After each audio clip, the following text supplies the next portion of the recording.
Hi കൂട്ടുകാരെ, ഇന്ന് നമുക്കൊരു വെജിറ്റബിൾ കറി ഉണ്ടാക്കാം. അതിന് വേണ്ടുന്ന വെജിറ്റബിൾ ഞാനിവിടെ കട്ട് ചെയ്ത് വെച്ചിട്ടുണ്ട്. അത് സവാള, മത്തങ്ങ, കോവയ്ക്ക, മുരിങ്ങയ്ക്ക, ചേമ്പ്, തക്കാളിപ്പഴം, ക്യാരറ്റ്, വെണ്ടയ്ക്ക, പച്ചമുളക്. ഇത്രയും പച്ചക്കറികളാണ് ഞാൻ എടുത്തിട്ടുള്ളത്. ഇനി ഇത് നമുക്ക് കുറച്ച് ഉപ്പ് ഇട്ട് വേഗം വയ്ക്കാം. എന്നിട്ട് നമുക്കിതിൻ്റെ അരപ്പ് റെഡിയാക്കാം. അരപ്പ് തയ്യാറാക്കുന്നതിന് വേണ്ടി തേങ്ങ, മുളക് പൊടി, മഞ്ഞൾപ്പൊടി, ചെറിയുള്ളി ഇത് നമുക്ക് നല്ലതുപോലെ അരച്ചെടുക്കാം. കഷ്ണങ്ങളെല്ലാം നന്നായി വെന്തിട്ടുണ്ട്.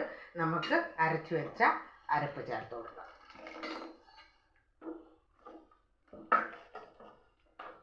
കുറച്ച് വെള്ളം കൂടി ഒഴിച്ചു കൊടുക്കാം.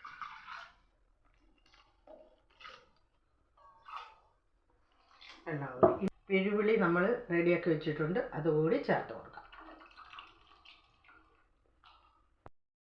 കറി നല്ലതുപോലെ തിളച്ച് വന്നിട്ടുണ്ട്. ഇനി നമുക്കതിനെ കടുക് പൊട്ടിച്ച് എണ്ണയിലോട്ട് കടുകിടാം.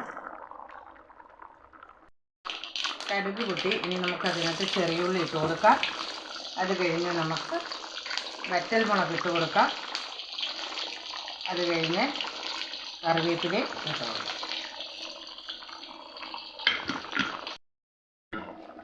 റെഡി ആയിട്ടുണ്ട്. ഇത് നമുക്ക് കറിയിലേക്ക് ഒഴിച്ചു കൊടുക്കാം.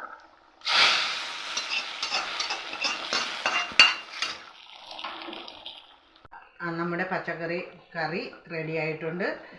എല്ലാവരും വീട്ടിലൊന്ന് ചെയ്ത് നോക്കണം. ഇഷ്ടപ്പെട്ടാൽ കമൻറ്റിലൂടെ എന്നെ അറിയിക്കണം.